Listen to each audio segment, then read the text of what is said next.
Akkam jirtu maatiiwwan garee yuutuubii keenya. Akkuma beekamu har'as wantoota addunyaa irratti dinqisiisoo ta'anii fi ajaa'ibsiisoo ta'an shan isiniif qabannee jirra. Egaan addunyaa kanarra dhalli namaa erga jiraachuu eegalee waggoota dheeraa lakkoofsiseera. Haa ta'uutii wanti dhala namaa jalaa hayyootaan illee qoratamuun bira hin ga'amne hedduutu jira. Kana malees guyyaadhaan guyyaatti addunyaan dhoksaa of keessaa qabduu fi ammallee icciitii akka taate agarsiisuuf uumama addaa ta'e yeroo garagaraatti qabattee as ba'aa jirti. Kanneen uummata addunyaaf ifa hin godhamnee fi hayyootaan qoratamaa jiran hedduu ta'anis isaan keessaa muraasa isiniif qabannee dhufnee jirra.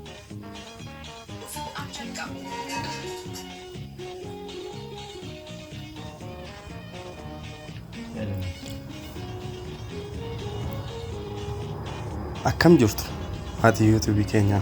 Akkuma baratame wantoota addunyaa kanarraa dinqisaa ta'anii fi ajaa'ibsaa gara yuutuubii keenyaa lammaffaan isinii dhiyeessuu eegallee jirra.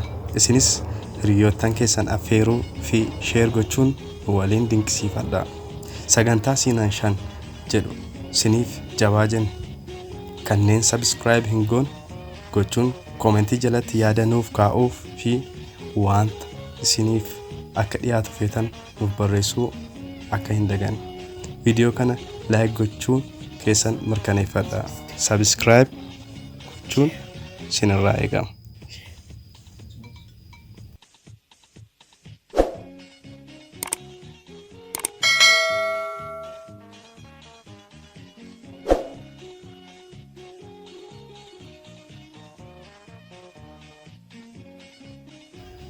Wanta ajaa'ibaa kanadha.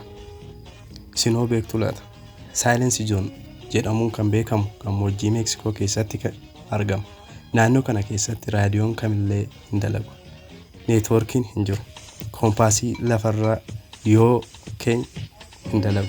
Akka qorattoonni tokko jedhanitti hawaarraa yeroo duraa wantoonni gadi furgufaman achirra dha'aa waan tureef humni achi keessaa kun neetwoorkii fi dambaliiwwan garagaraa akka inni hin hojjenneef golgee jiraa jedhu. Kanneen biroon immoo ammas qorattoonni wantoota ifa isaaniif hin taane akka jiru mirkaneessu. Saayintistoonni hedduun qorachaa kan jiran kaan immoo yaada laachaa jiru. Isinoo maal jettu?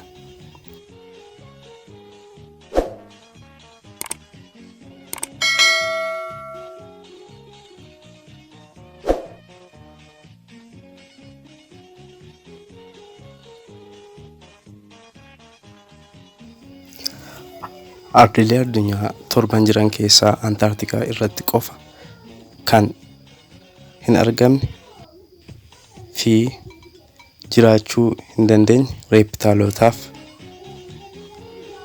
bofa duwwaadha. Kana malees kanniisni ardiilee addunyaa kanarra hedduu isaarra yoo jiraattu garuu Antaarktikaa qofa irratti hin argamtu. Kun raajiidha. Egaan ardiilee jiran keessaa Antaarktikaa cabbii fi qilleensa jiruun jireenya dhala namaatiin mijachuu baatus jarreen kunis irra hin jiraatan. Haa ta'uutii garuu namni da'uu fi qorannoo garagaraatiif deemee achirra yeroo garagaraatti akka argamu ni beekama. Egaan addunyaa kanarraa bakki reeptaalonniif bofti akkasumas kanniisni hin argamne Antaarktikaadha jechuudha. Kun raajiidha.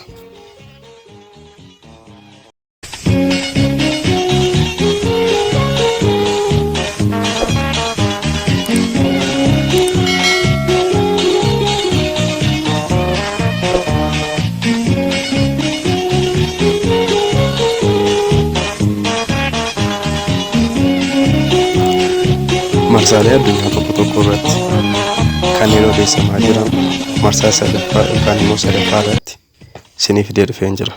Innis akkasi. Waggaa 3,000 dura siidaan biyya Egypt keessatti argamu kan bocame siidaan siniif Michael Jackson waliin wal fakkaachuun addunyaa uggum gochisiisee jira.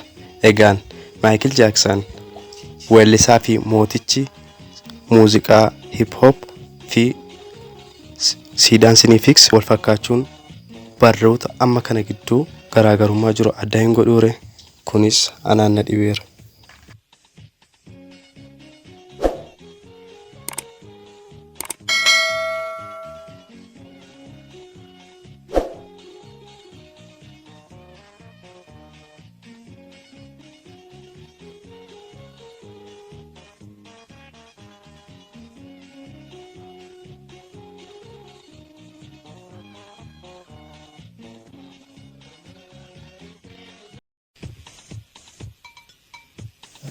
Afuraffaa irratti kan argamu Ellie Thompson kan jedhamudha. Daa'imti kun akkuma dhalateen yeroo dhalatu funyaan malee dhalate. Egaan addunyaa kana irratti taatee ajaa'ibaa fi namoota hedduu dinqisiisedha funyaan malee dhalachuunsaa. Egaan gara addunyaa kanatti eegii dhufee waggaa 2 booda addunyaa kanarraa du'aan boqoteetu jira. Egaan funyaan malee dhalachuu akkasumas qaroo ijaa garaagarummaa dhaloota namaa gidduutti uumaman kanneen birootis dabalatee yookaan immoo kennaa addaa ijoota ifu kalarii yookaan immoo bifa ijaa addaa godhatanii kan uumaman hedduutu jiru. Isaan kana keessaa Eliin nama funyaan malee dhalateedha. Ajaa'ib.